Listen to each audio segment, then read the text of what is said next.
ராம் ராம், வாழ்க வளமுடன். Voice of காஞ்சி நேயர் அனைவருக்கும் இனிய மாலை வணக்கம்.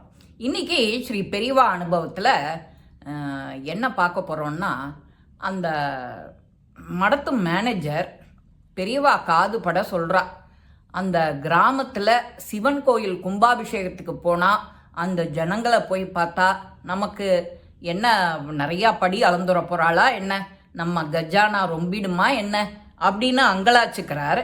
அவர் எதை பற்றி ஏன் அப்படி பெரியவா கிட்ட சொன்னாருங்கிற விஷயந்தான் இன்னைக்கு நாம் பார்க்க போகிறோம். சாக்ஷாத் பெரியவா கடவுள், நடமாடும் தெய்வம், நாம் இருக்கிற காலத்திலேயே வாழ்ந்து நாமெல்லாம் பார்த்துருக்கோம். அப்பேற்பட்ட புண்ணியம் நமக்கு எல்லாருக்குமே கிடச்சிருக்கு. இப்போவும் போதா குறைக்கு இதில் இருக்கிற டெக்னாலஜியில் நாம் எல்லா அனுபவங்களும் யார் யாருக்கு எப்படியெல்லாம் கைங்கரியம் பண்ணினாங்கிறத பார்க்குறோம். எல்லாருக்கும் எவ்வளவு அனுகிரகம் கிடச்சிதுங்கிறத பார்க்குறோம். பெரியவா ஒரு தடவை காரைக்குடிக்கு முகாம். காரைக்குடி அப்படின்னாலே நகரத்தார், பெரிய வீதி பெருசாக இருக்கும் வீடு. காரைக்குடி வீடெல்லாம் பற்றி சொல்லணுமா என்ன, அதுவும் அந்த காலம் ஒரு 45 வருஷம் அந்த மாதிரி வருஷத்தில் பொருளாதார நிலை அப்படின்னாலே உயர்ந்து இருப்பா நகரத்தார். அதே போல் தான தர்மங்கள் செய்யறதுலேயும் ரொம்ப பேர் போனவா முருகனுக்கா பாத யாத்திரையா வழி நெடுக சத்திரம் அமைச்சு எல்லாருக்கும் எல்லாம் கொடுப்பா. இங்கே முருகனுக்கு மட்டுமானா நீங்கள் காசி யாத்திரை போனால் கூட அவளுக்கு மடமெல்லாம் வச்சு எல்லாருக்கும் ஃப்ரீ சாப்பாடு இன்னி வரைக்கும் போட்டுருக்கா ஒரு இடத்துலையும்.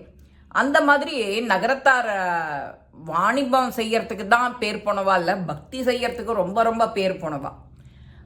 பெரியவா அந்த மாதிரி நகரத்தார் சத்திரத்தில் ஒரு வீடை அந்த மாதிரி எடுத்து அங்கே பயணித்து எல்லாருக்கும் அனுகிரகம் பண்ணணுங்கிறது முடிவு பண்ணிட்டா.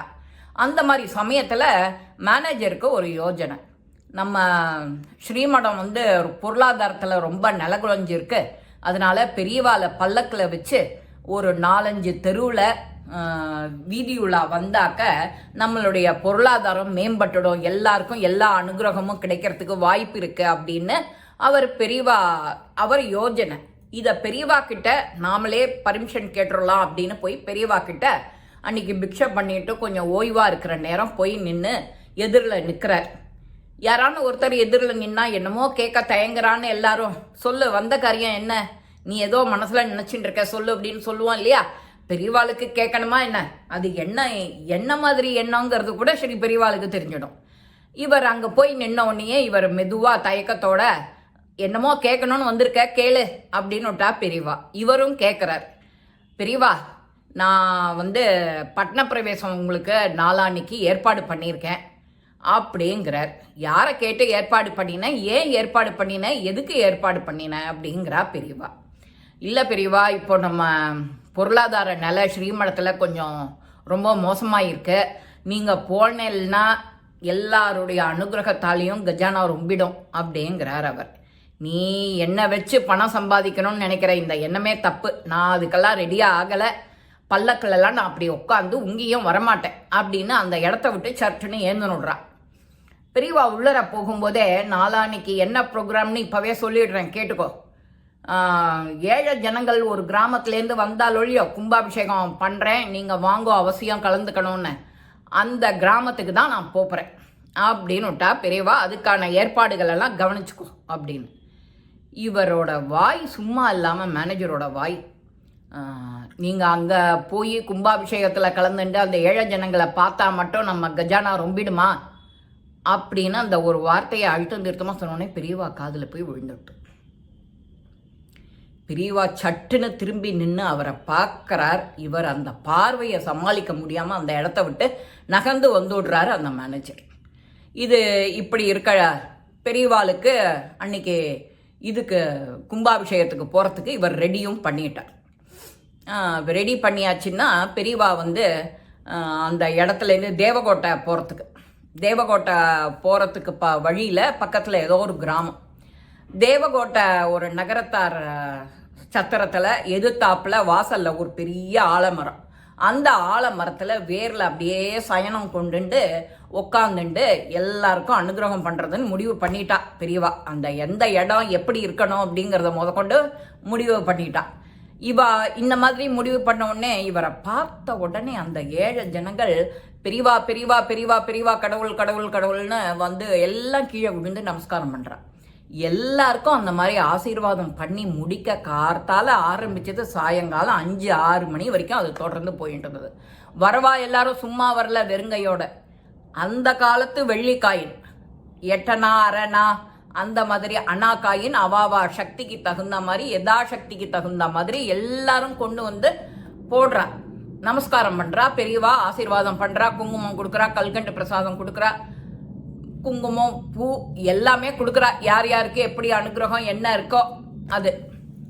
பெரியவா இந்த மாதிரி செஞ்சுட்டு இருக்கிறத பார்த்த உடனே அங்க பாட்டு அந்த குவியல் குவியலா ஆயிடுறது அந்த காயின், வெள்ளி காயினே. மடத்து மேனேஜர் அப்படியே அதை பார்க்கறதுக்கு வர்றார். வெக்கமா இருக்காது அவருக்கு.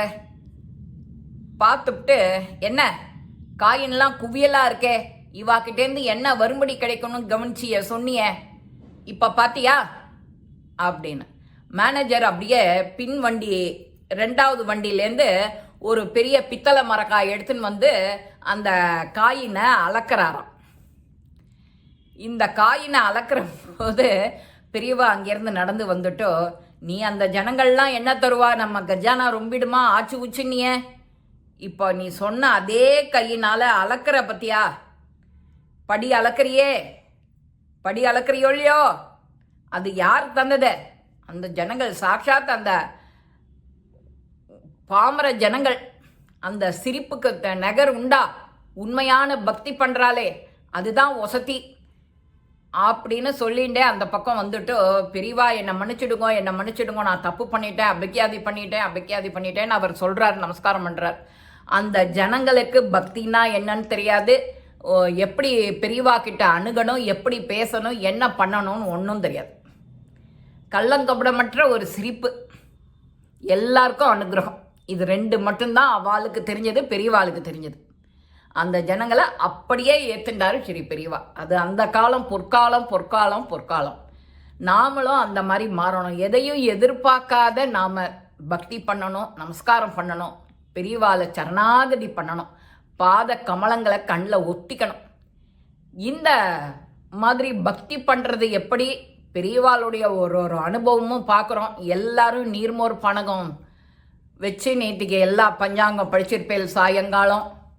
எல்லாருக்கும் எல்லா நலமும் வளமும் இந்த விஸ்வாவசு வருஷத்தில் தேக ஆரோக்கியம், செல்வம், திருமணம் ஆகாதவாளுக்கு திருமணம், குழந்தை பேர் இல்லாதவாளுக்கு குழந்தை பேர், எல்லாருக்கும் சகலவித சௌபாகியங்களும் கிடைக்க ஸ்ரீ பெரியவா என்னன்னைக்கும் நம்ம கூடவே இருந்து அருள் புரிவா. இதில் சந்தேகமே கிடையாது.